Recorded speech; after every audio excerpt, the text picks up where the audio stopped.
di Kabupaten Aceh Jaya sejak kemarin di beberapa desa masih belum surut. Namun banjir tersebut tidak separah kemarin dan hanya menggenangi rumah warga di daerah ini.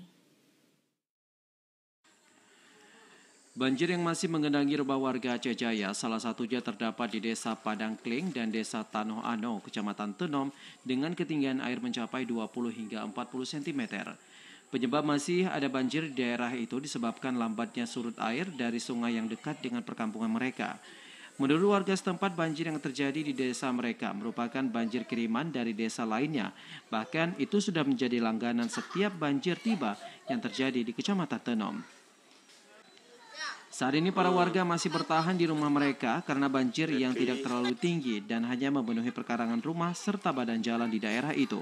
Salah seorang warga setempat, Yendi, mengatakan banjir yang mengenangi perkampungan mereka terjadi sejak kemarin sore dan pada malam tadi banjir juga mengenangi sebagian rumah dan juga dimasuki air termasuk dengan rumahnya. Ia menjelaskan dalam musibah banjir ini ada sebagian perabotan rumah yang terendam dan sebagian perabotan lainnya dipindah agar tidak terjadi hal yang tidak diinginkan. Mau kita bilang gimana ya?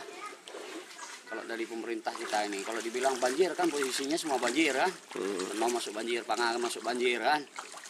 Nah, jadi kita minta juga gimana lah pemerintah mengatasi supaya sungai nggak meluap kan gitu. Kampung Padang Kling ini memang sudah menjadi langganan, tetapi dalam beberapa tahun terakhir air tidak begitu parah. Ini baru naik lagi gitu. Nah, jadi untuk kakak yang terendam banjir sekitar 37 kakak. Dari Aceh Jaya, Musliadi TVRI melaporkan. Sementara itu, saudara, banjir